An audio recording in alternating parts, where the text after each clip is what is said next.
The massive crystalline spires of the Galactic Council chambers stretched high into the artificial sky, their surfaces humming with a soft blue light that indicated another session was about to begin. Representatives from 4 to 7 different species moved through the grand halls, their various forms creating a bizarre parade of scales, fur, chitin, and stranger materials that defied easy description. Ambassador Jinwoo Park straightened his modest gray suit as he walked toward the human delegation's assigned seating area. The fabric was simple earth cotton, nothing fancy or expensive looking. He had learned early in his diplomatic career that appearing too wealthy or powerful made the other species nervous. Better to look humble and harmless.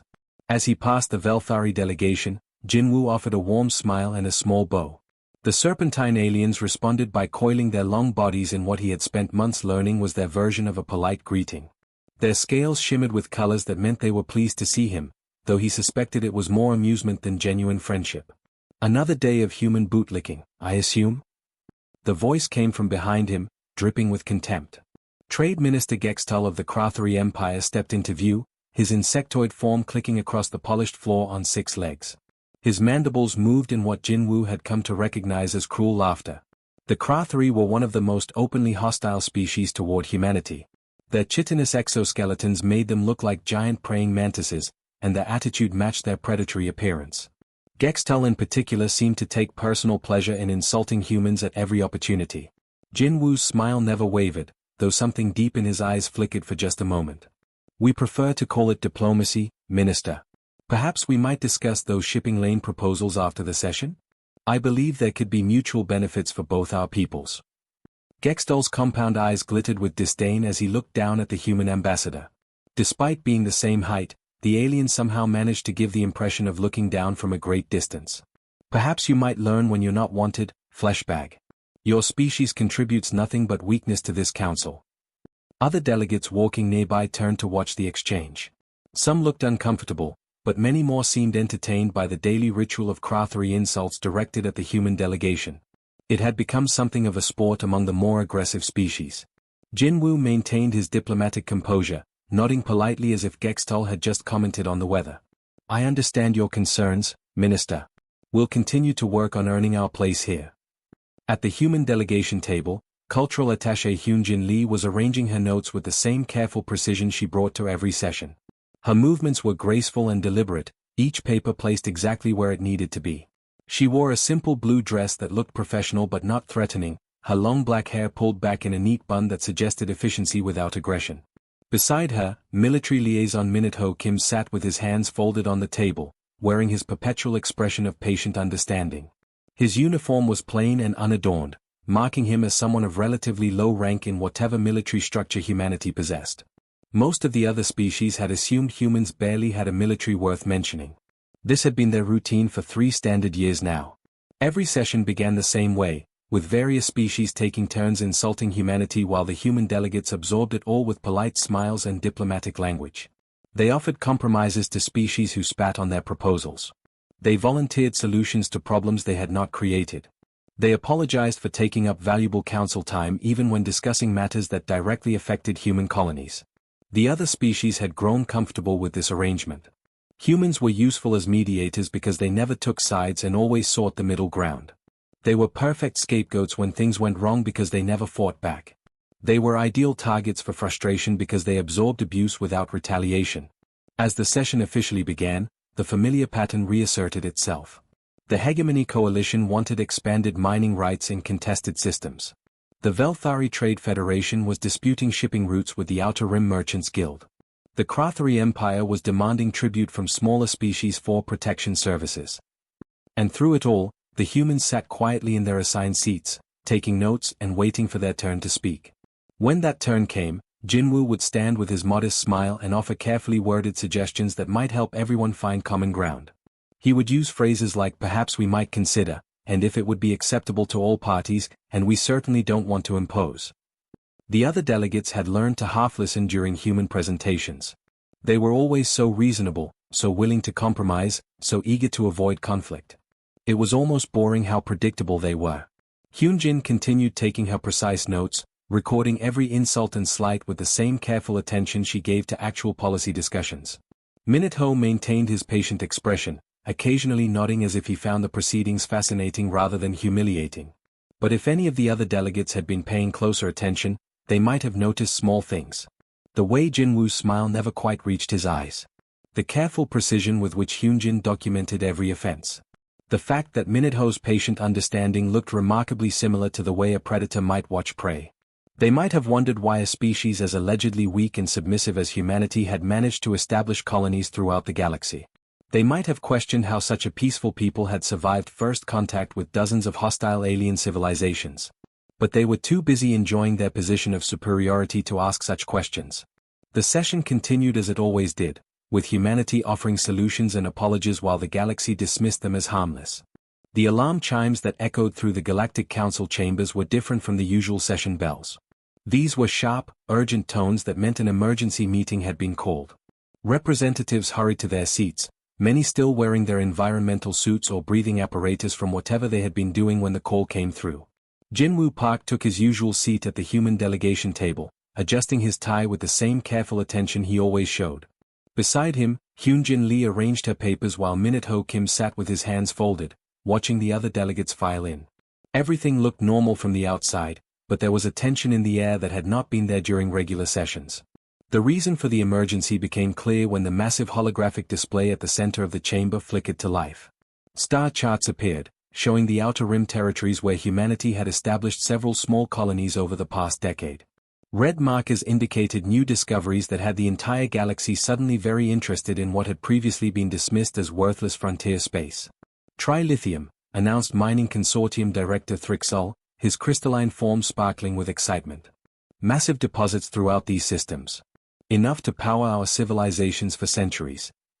The hologram zoomed in on 3 particular star systems. Each showed the familiar orbital patterns of established colonies, space stations, mining platforms, agricultural domes, and the 1,000 other signs of sentient habitation that marked developed worlds. Of course, Thrixol continued with casual dismissal, these systems were previously thought to be unoccupied. Simple frontier settlements hardly constitute a claim to such valuable resources. Murmurs of agreement rippled through the assembled delegates. The Velthari coiled their serpentine bodies in satisfaction. The Krathari clicked their mandibles with anticipation. Even species that usually remained neutral seemed eager to support whatever proposal was coming. Supreme Commander Velshak of the Hegemony Coalition rose from his seat, his massive four-armed frame casting shadows across half the chamber. At 3 meters tall, he towered over most other species, and his tusked face was designed by evolution to intimidate prey. His voice boomed across the chamber with the authority of someone accustomed to having his orders followed without question. The Hegemony Coalition has reviewed the situation, he declared, gesturing with all 4 arms for dramatic effect. The proposal is simple and fair. Humanity will evacuate 80% of their frontier colonies within 60 standard cycles.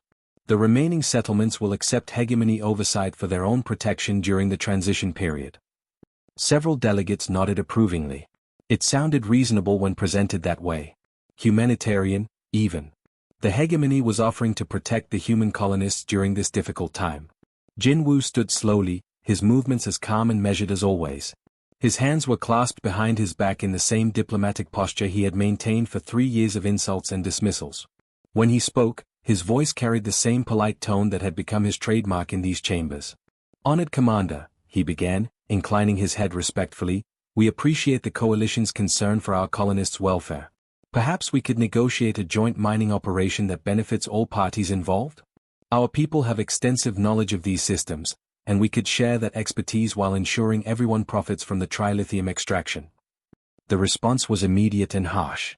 Velshak's tusked mouth split open in what passed for laughter among his species, a sound like grinding metal that echoed off the chamber's crystalline walls. Other delegates joined in with their own versions of amusement. Clicks, roars, harmonic trills, and stranger sounds filled the air. "Negotiate." Velshak repeated, as if the word itself was amusing. "Your pathetic politeness grows tiresome, human. 3 years of your bowing and scraping has convinced the entire galaxy that your species lacks the spine for real decisions." He gestured dismissively at the human delegation with one of his massive hands. "My fleets are already en route to secure these systems. Your colonists will be relocated to designated areas or processed according to standard hegemony protocols for non-compliant populations." The word processed hung in the air like a threat. Everyone in the chamber understood what it meant, even if no one said it directly. The hegemony had processed non-compliant populations before. The results were never pleasant. A chorus of approving voices filled the chamber as species after species voiced their support for the hegemony's reasonable solution. The Krathari Trade Minister Gextol stood to formally second the proposal. The Velthari delegation coiled in harmonious agreement. Even normally peaceful species seemed eager to support the plan now that valuable resources were involved. The human problem has been allowed to continue too long, declared one delegate. They contribute nothing but weakness to our civilization. Their colonies are poorly defended anyway, added another. Better that strong species control such important resources. Through it all, Jinwoo stood quietly, his diplomatic smile unchanged. But those who knew how to look might have noticed subtle changes in the human delegation. Hyunjin Lee had stopped taking her usual careful notes and was instead typing rapidly on a small device. Minute Ho Kim's patient expression had shifted slightly, though it was hard to say exactly how. At that moment, Jinwoo's aide, So Young Yoon, leaned forward from her seat behind the main delegation table. She moved with the quiet efficiency that marked all human diplomatic staff, approaching the ambassador with a small communication device in her hand. She whispered something in his ear, speaking too quietly for the chamber's audio systems to pick up her words. For just a moment, so briefly that only the most observant beings might have caught it, Jinwoo's perpetual diplomatic smile flickered. Something passed across his face that was definitely not polite, definitely not accommodating, and definitely not weak. I see, he said quietly, his voice carrying a new undertone that somehow made several nearby delegates shift uncomfortably in their seats. In that case, I believe we need a brief recess to consult with Terra Prime. The chamber fell silent as delegates tried to process this unexpected development. In 3 years, the humans had never requested a recess. They had never needed to consult with their home world. They had always been ready with immediate compromises and diplomatic solutions. But something had just changed, and even the least sensitive delegates could feel it. The chronometer above the main entrance showed exactly 23 minutes had passed when the doors to the Galactic Council chambers slid open with their usual soft hiss. Jinwoo Park walked back into the vast hall, but something fundamental had changed during his brief absence. His footsteps echoed differently across the polished floor. Where before he had moved with the careful, measured pace of a diplomat trying not to offend anyone, now each step carried a purpose that made several nearby delegates instinctively lean back in their seats. His shoulders were straighter, his head held higher, and when he turned to survey the assembled representatives, his eyes moved with the focused attention of a predator taking inventory of everything in its territory. The modest gray suit was the same. The neatly combed hair was unchanged. Even his diplomatic smile remained in place. But somehow, wearing the exact same appearance, Jinwoo Park had become someone completely different in less than half an hour. He walked to the podium with fluid grace, each movement flowing into the next like water, or like something that had evolved to hunt. The other delegates watched his approach with growing unease, though most could not have explained exactly what was making them nervous. Esteemed council members, Jinwoo began, his voice carrying a new undertone that seemed to vibrate through the chamber's crystalline walls. The words were polite, the tone was diplomatic, but underneath lay something that made several representatives shift uncomfortably in their seats. The Terran Federation thanks the Hegemony Coalition for their refreshing honesty regarding their intentions toward human colonies. At the human delegation table, cultural attaché Hyunjin Lee looked up from her tablet. The change in her was more subtle than her ambassador's transformation, but no less complete. Where before she had seemed soft and accommodating, always ready with a compromise or an apologetic explanation, now there was something sharp in her dark eyes. Something that gleamed like hardened steel that had been wrapped in silk to hide its true nature. She set down her stylus with the precise care of someone handling a weapon and turned her full attention to the proceedings. Her posture remained perfectly proper, her expression still pleasant, but every movement now carried the controlled tension of a coiled spring. Military Liaison Minute Ho Kim had undergone perhaps the most dramatic change of all, though it was so subtle that only the most observant delegates noticed it. His perpetual expression of patient understanding had been replaced by something that looked similar from a distance but was fundamentally different up close. He sat with the same folded hands, maintained the same quiet attention, but now he looked like someone who was analyzing everything around him for potential threats and tactical advantages. We've received confirmation from Terra Prime, Jinwoo continued, and now that strange new smile was playing at the corners of his mouth. It was not the warm diplomatic expression he had worn for 3 years. This smile held no warmth at all. It was the expression of something that had just realized it was no longer the prey in this particular hunting ground. Effective immediately, humanity's courtesy protocols have been suspended. The chamber fell into complete silence. The usual background chatter of translators and communication devices stopped abruptly as various species tried to process what they had just heard. Several translation matrices actually hiccuped, their artificial intelligence systems uncertain how to process this apparently meaningless diplomatic statement.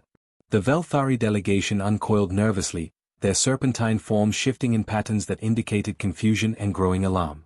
The crystalline mining consortium representatives flickered through color combinations that suggested they were trying to analyze potential meanings.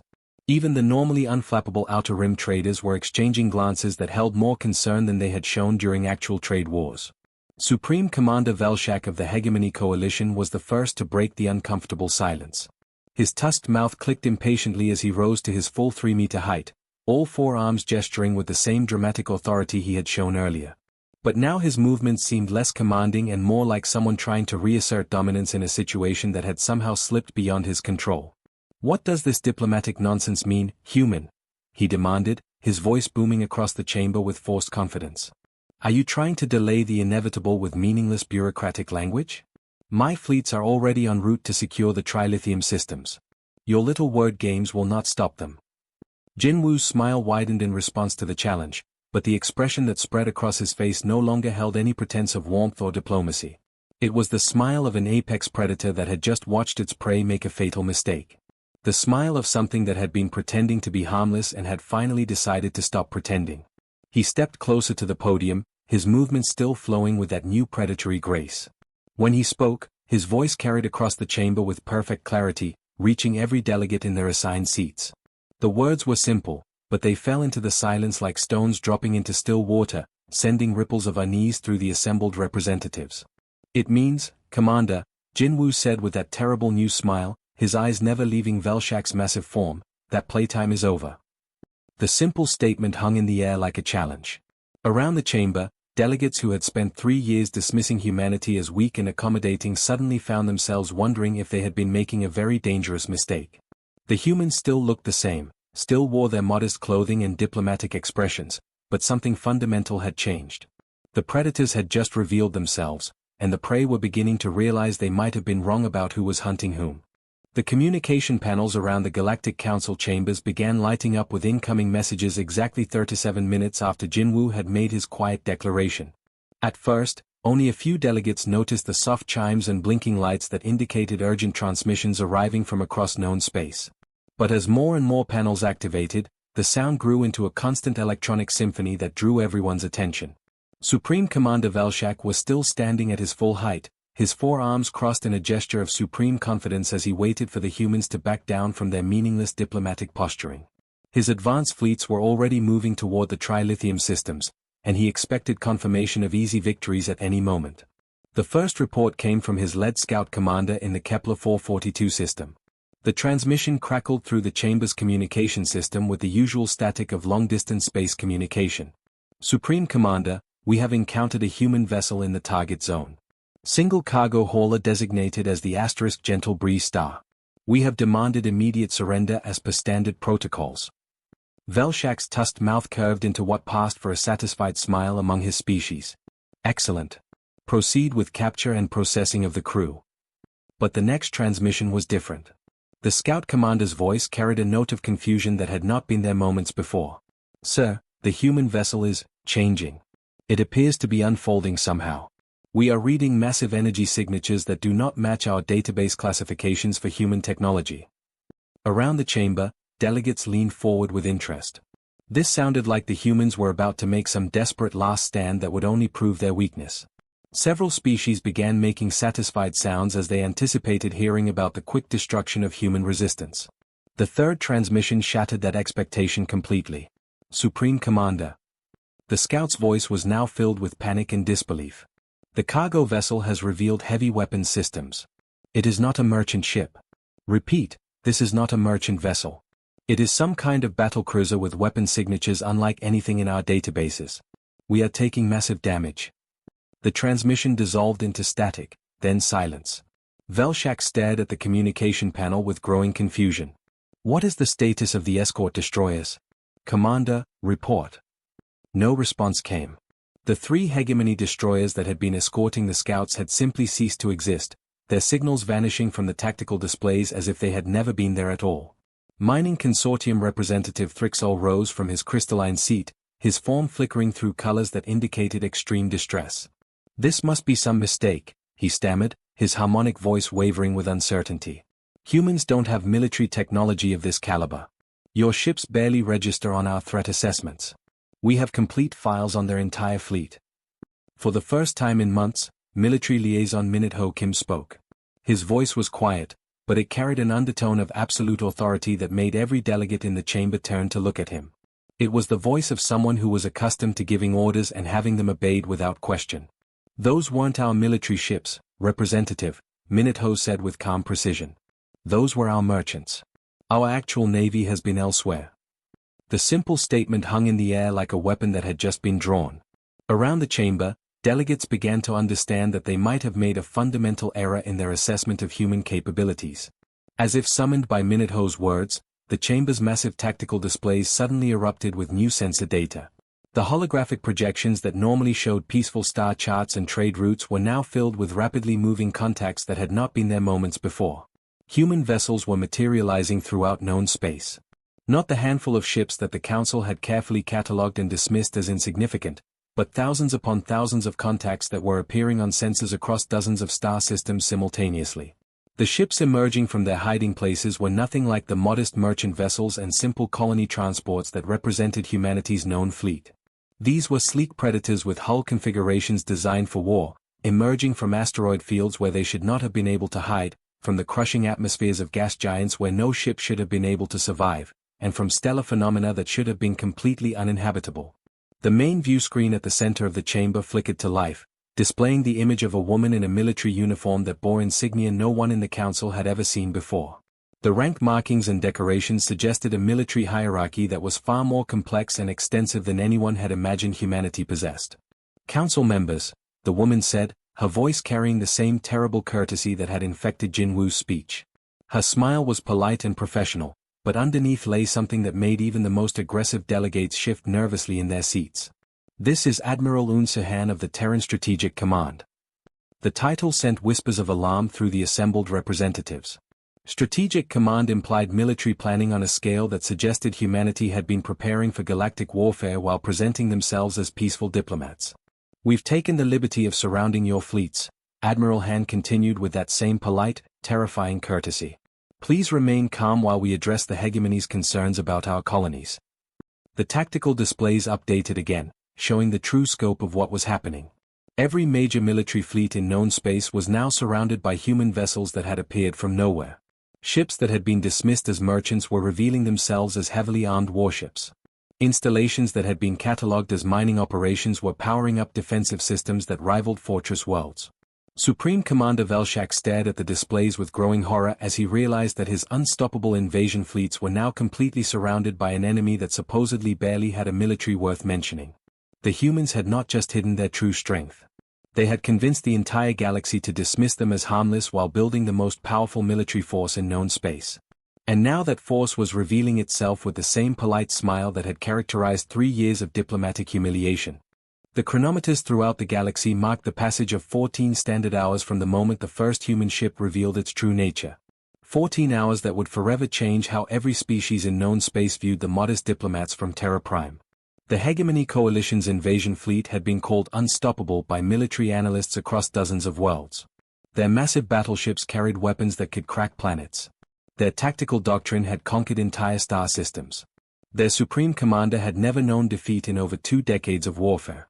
The fleet lasted exactly 14 standard hours. But the most shocking part was not how quickly the battle ended. The actual combat phase was concluded in just over 2 hours, with hegemony vessels surrendering or being destroyed so rapidly that most observers barely had time to understand what was happening. The remaining 12 hours were spent watching human ships conduct operations that defied everything the galaxy thought it knew about warfare. Human vessels moved through the debris fields with methodical precision, their sensors cataloging every piece of wreckage, every component, every fragment of destroyed ships. They conducted search and rescue operations for survivors with an efficiency that suggested they had been planning for exactly this scenario. They politely contacted allied species and requested that they collect their nationals from the battle zones before the areas were sanitized, a word that carried ominous implications when spoken with such courteous precision. Supreme Commander Velshak now appeared on the council chamber's main viewscreen from what was clearly a detention facility. The once imposing figure looked significantly less commanding in restraints, his forearms secured and his tusked face bearing the expression of someone who had just learned that everything he thought he knew about the universe was wrong. The nameplate visible behind him read TFS Quiet Diplomacy, a name that would have been amusing if not for the circumstances of how he had come to be aboard that particular vessel. Honored council members, Velshak said, his voice lacking its former authority, I have been asked to confirm that all hegemony forces have surrendered and are being treated according to the standards of civilized warfare as defined by human military doctrine. Jinwoo Park stood at the podium in the council chambers, his diplomatic smile fully restored to its original warmth. But somehow, knowing what lay beneath that pleasant expression made it seem infinitely more dangerous than any scowl or threat could have been. The Terran Federation deeply regrets the necessity of this demonstration, Jinwoo announced to the silent chamber. We had genuinely hoped to resolve this matter through our preferred methods of discourse and compromise. Violence is always a last resort for our people. He paused, allowing his words to sink in as delegates throughout the chamber tried to process the implications.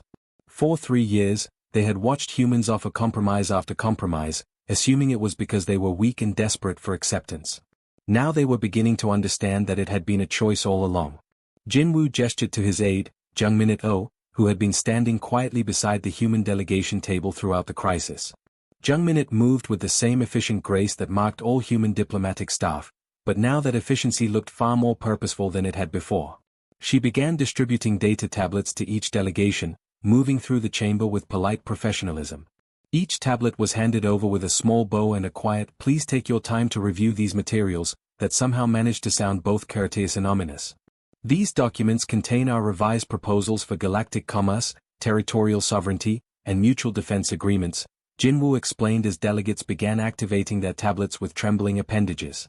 We believe you'll find the terms quite favorable to species who have consistently demonstrated respect for sentient rights and territorial integrity.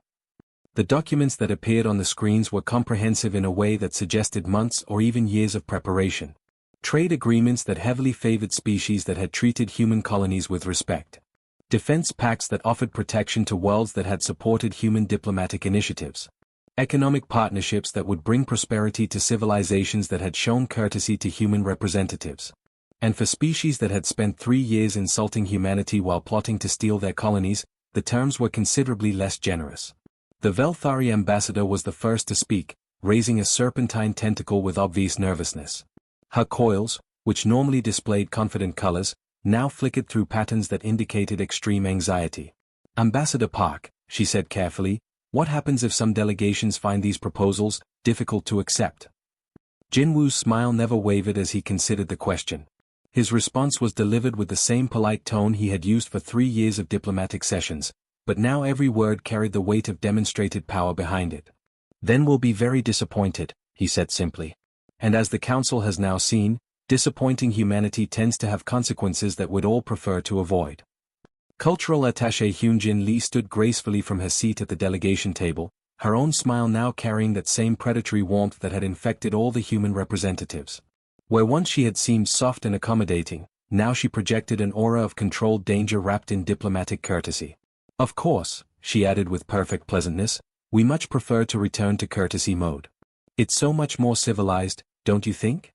We've always found that polite discourse produces the best outcomes for everyone involved. The chamber remained completely silent as representatives from the 46 remaining species began scrolling through humanity's new terms for galactic citizenship. The Hegemony Coalition no longer had a voice in these proceedings, having forfeited their right to participate in civilized discourse when they threatened to process human colonists. Each delegate read through proposals that had clearly been crafted by minds that understood exactly how galactic politics functioned. These were not the desperate compromises of a weak species begging for acceptance. These were the carefully considered terms offered by apex predators who had finally decided to stop hiding their true nature. After 3 years of assuming humans were the galaxy's diplomatic doormats, the Council had learned they had been negotiating with the most dangerous species in known space, one that had simply chosen to be polite. The choice, it seemed, had always been humanity's to make.